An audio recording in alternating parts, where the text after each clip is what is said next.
कैसे हो आप सब। आई होप सब लोग बहुत अच्छे होंगे, अपने घर में एकदम मज़े से होंगे। तो आज मैंने ब्लॉग स्टार्ट किया है अपनी किचन से, क्योंकि हम गृहिणियों का, हम लेडीज़ों का ये किचन ही होता है जहाँ हमारा सबसे ज़्यादा समय बीतता है। तो मैंने सोचा चलो अपना ब्लॉग भी कंटिन्यू कर लेती हूँ। तो फ्रेंड्स, यहाँ आ गई हूँ मैं सब्ज़ी निकालने के लिए, क्योंकि मैं सब्ज़ी बनाऊँगी अब, तो मैंने सोचा निकाल लेती हूँ। और ना मैं फ्रिज में चेक कर रही थी कि क्या क्या चीज़ नहीं है, क्या क्या नहीं है। तो यहाँ से मैंने आलू भी ले लिए। तो मैं आज सिंपल सी सब्ज़ी बना रही हूँ, मतलब आलू टमाटर की। तो यहाँ मैं बैठ गई हूँ काटने के लिए, क्योंकि है ना अनमोल भी पढ़ता रहता है और ये इसको पढ़ाते रहते, तो मैं यहीं आके बैठ जाती हूँ। कुछ बातचीत होती है तो हम वो भी साथ में डिस्कस करते रहते हैं। तो ये ना जैसे हम लोग अपना जैसे सब्जी वब्जी काटते हैं, बनाने बैठते हैं, तो इसी टाइम में ना हम लोग सारे के तीनों मिल के मौज मस्ती भी कर लेते हैं, बात भी कर लेते हैं। तो यहाँ अनमोल नीचे बैठा था, ये अनमोल की बातें सुनिए। अनमोल रो रहा था तो उसे एकदम शर्म लग गई कि बंद करो इसे बंद करो। तो उसके बाद मैं आ गई हूँ आटा छानने के लिए। और आप लोग पूछते हो ना कि आप लोग दही को कैसे जमाते हो, तो देखिए मैं आटे में रख देती हूँ। वैसे तो अब इतनी गर्मी है ना कि आप बाहर भी कहीं रख दोगे जामुन लगा के तो तब भी वो जम जाएगी, लेकिन मैं आटे में इसलिए रख देती हूँ कि अनमोल वगैरह भी जैसे पानी लेने आता है ना, अपने आप से ले लेता है वो। अब तो डर रहता है कि बच्चे कहीं हाथ वाथ न मार दे। तो यहाँ मैंने थोड़ा सा 1 कटोरा दही निकाल के रख दिया। मैं 1 लोटा भर के जमाती हूँ, नहीं 1 किलो दूध की दही जमा देती हूँ। और हमें ना मट्ठा बिल्कुल गाढ़ा गाढ़ा दही पसंद है, तो इसलिए ना हम बस मतलब मॉर्निंग के टाइम ही थोड़ा मट्ठा ले लेते हैं और रात को हम नहीं लेते। तो यहाँ मैंने आटा लगा दिया, तो मैं आटा को भी ना इस बर्तन में करके रख दूँगी और ऊपर से ढक के रख दूँगी। तो यहाँ कर रही हूँ मैं सब्ज़ी बनाने की तैयारी।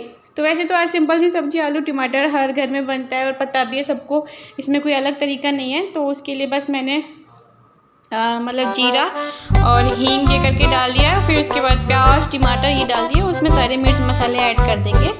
तो बस सिंपल सी सब्ज़ी है, तो ज़्यादा उसमें शेयर नहीं करूँगी। तो यहाँ देखिए अभी अनमोल भाग के गया था, वो ऐसे चक्कर लगाता रहता है। वो ना चक्कर लगाता है ओरियो के लिए, उसको दिन में 2-3 पैकेट ओरियो के खाने होते हैं, लेकिन ज़्यादा सही नहीं रहता बच्चों को ज़्यादा ओरियो भी देना। तो यहाँ देखिए टमाटर प्याज अच्छी तरह से पक गया, तो उसके बाद मैंने आलू डाल दिए। आलू भी ना मैंने छोटे छोटे पीस कर रखे हैं, मतलब ये थोड़ी सी रसीली टाइप की सब्ज़ी बन जाती है ना, वो अच्छी लगती है एकदम। आप बिल्कुल वैसे देखिए यहाँ मेरा बेड किस तरह से कर रखा है, बच्चों ने पूरा मैसी पड़ा हुआ है, इसको भी सही कर देते हैं। तो यहाँ कर लेती हूँ मैं बेडशीट को सही। तो ये देखिए सब लोग उठ के चले गए थे, तो ये हम ना ब्लैंकेट ये ओढ़ते हैं दोनों, मतलब अनमोल मैं, अनमोल के पापा। तो इनकी मैं तय बना के रख लेती हूँ। तो ये ना बेड अगर आपका मैसी रहता है, साफ मतलब ठीक तरह से नहीं बिछा हुआ है ना, तो फिर आपका ये लगता है कि आपके सारे घर में कोई भी काम नहीं हुआ है। अगर आपका बेड क्लियर, देखो हम बैठते हैं जब तो ठीक है, उस पर बैठे हैं लेटे हैं, लेकिन हम अगर उठ के चले जाते हैं ना उसके बाद भी मेरी चादर वादर सब ऐसे ही कुछ फैला हुआ है, तो अच्छा नहीं लगता। यहाँ मेरा बेड भी सेट हो गया है। तो फ्रेंड्स यहाँ मेरा बेड तो हो गया है, देखिए सेट हो गया। अब मैं करती हूँ किचन की हालत को जाके सही, क्योंकि किचन काफ़ी मैसी पड़ा हुआ है।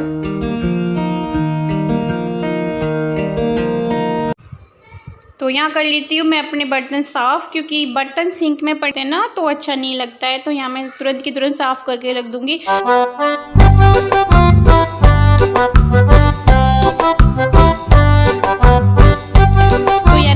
कान्हा जी के कपड़े धोए थे, तो मैं उन्हीं को तय बना के रख देती हूँ। तो यहाँ आ गई हूँ मैं ऊपर ड्रेसिंग टेबल के ऊपर ना, जो मतलब बहुत जैसे ऊंची कोई चीज़ होती है ना, उसके ऊपर डस्ट बहुत जल्दी बैठ जाती है, क्योंकि जब कूलर चलता है तो कूलर भी थोड़ा बहुत खींचता होगा इसलिए। क्योंकि वैसे तो इस सीजन में धूल थोड़ी उड़ती भी है, हवा ववा जैसे सब चलती है। तो ये सब मैंने ऊपर से साफ़ कर दिया है। सारी जो तस्वीर थी उनको भी मैंने सबने पहुँच दिया है। तो अब मैं आ जाती हूँ अलमारी के ऊपर, क्योंकि इस घर में ना टाँड वगैरह तो कुछ है नहीं, ये बहुत अच्छी बात है। टाँड वगैरह पे मुझे बहुत झंझट सा लगता है। और तो ये छोटा ये है मेरी 2 चीज़ें सबसे ऊपर रहती हैं, जो कभी कभी मुझे मौका मिलता है, लेकिन मैं ना हर हफ्ते ही करती हूँ। ऐसे नहीं डालती हूँ कि मुझे मतलब महीने में करना है, क्योंकि हाथ जब पहुँच जाता है चेहरे पे चढ़ के, तो ऐसा क्यों गंदी चीज़ को क्यों रखना घर में। तो ये भी मैंने सब्ज़ी चेक कर लेती हूँ, और पता है गर्मी बहुत हो रही है। तो यहाँ मेरी सब्ज़ी बन गई है, बस मैं सब्ज़ी को पलट लेती हूँ। तो बहुत अच्छी सब्ज़ी बनी थी। तो उसके बाद मैं पी रही हूँ लस्सी। किसी किसी को पसंद है लस्सी, जैसे चीनी वीनी डाल के जो पीते हैं ना, मुझे बहुत ज़्यादा पसंद है, तो मैं यही लेती हूँ, बहुत पसंद भी करती हूँ।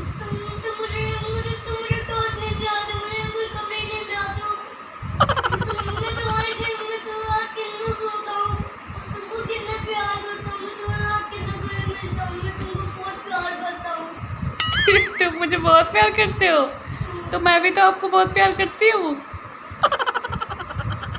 मैं नहीं करती। बहुत अच्छा बेटा है। हाँ मैं पता है बेटा, तू बहुत अच्छा बेटा है।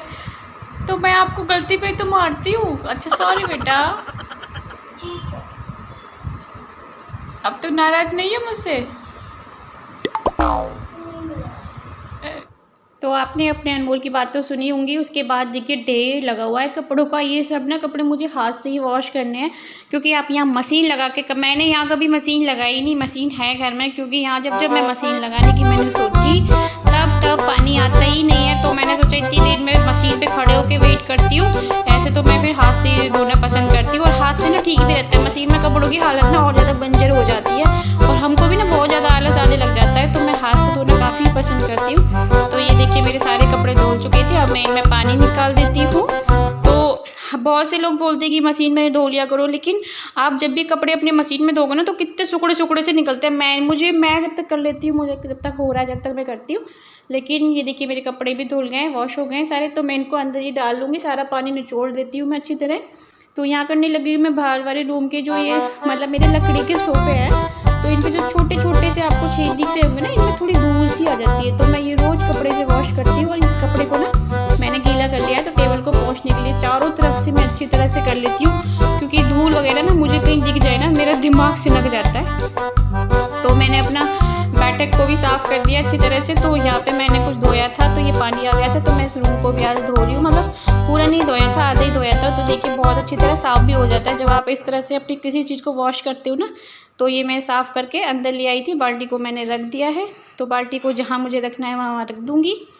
तो मेरा सारा काम फिनिश हो गया है।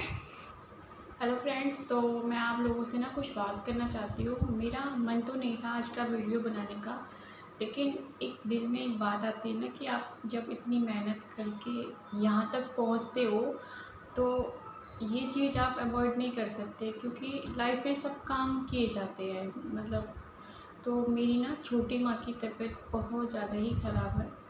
मतलब वो उन्हें कोरोना पॉजिटिव हुआ था, आज से 1 महीना हो गया। उनको ऑक्सीजन लेवल काफ़ी डाउन हो गया था, और मतलब फिर वो ठीक भी हो गई थी।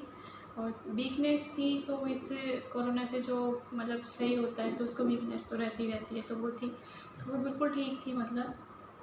और एकदम अचानक से एक दिन पहले रात को मतलब उनकी पूरी बॉडी सुन्न हो गई, और चेस्ट पे काफ़ी तेज़ बहुत दर्द होने लगा। तो सब ने बोला कि डॉक्टर के ले चलो, डॉक्टर के ले चलो, लेकिन उन्होंने मना कर दिया कि वो किसी को परेशान नहीं करना चाहती थी, कि रात का वक्त है कि सब सो रहे होंगे। तो लेकिन उन्हें सुबह मॉर्निंग में ले गए। तो जब पता चलता है ना कि आप के किसी अपने की इस तरह से हालत ख़राब है, तो किसी चीज़ में मन नहीं लगता। मैं कल से ही बहुत ज़्यादा परेशान हूँ। मैं सच बताऊँ, मैं वीडियो बनाना भी नहीं चाह रही थी, लेकिन ये एक जॉब हो गया है मेरा कि मेरे इस जॉब से मेरे कुछ सपने हैं, लेकिन वो सपने अगर उसमें अपने ना हो ना तो किसी काम के नहीं होते। आप लोगों की छोटी माँ यानी मेरी मौसी, रिश्ते सब तरह के होते हैं, लेकिन कुछ रिश्ते ऐसे होते हैं ना जो कुछ रिश्तों में तो सिर्फ नाम के रिश्ते होते हैं कि हाँ भाई वो उसका मौसी है, वो उसका मौसा है, कि वो उसका मामा है, वो उसकी मामी है। लेकिन ये जो मेरी मौसी है छोटी वाली, ये जो ना हमारे लिए एक माँ से कम नहीं है। मतलब किसी चीज़ की ज़रूरत पड़ती है तो हमेशा रेडी रहना, हर चीज़ में सपोर्ट करना। और मुझे, मेरे भाई को, मेरी माँ को, सबको बहुत ज़्यादा ही प्रेम प्यार भाव सम्मान इज्जत देते हैं। मेरी एक आदत है गाइस कि मुझे अगर कोई कुछ कहता है ना तो मैं उसे जवाब नहीं देती हूँ, मैं ऊपर वाले पे छोड़ दिया करती हूँ वो, और वो मेरा करता भी है, मेरे साथ न्याय करता भी है फिर। लेकिन जब से मुझे मौसी के बारे में पता चला है कि उनकी ऐसे ऐसे तबीयत ख़राब है, तो सच में ही बहुत ज़्यादा ही अंदर से घबराहट, बेचैनी लगता है ना कि कभी अगर फ़ोन भी बजता है ना किसी का, तो ये सुनने के भगवान से बोले कि सब अच्छा है। तो बस मैं ज़्यादा नहीं बोलूँगी, क्योंकि मेरी कल से थोड़ी हालत मैं किसी को बता भी नहीं रही हूँ कि मैं अंदर से इतनी परेशान हूँ।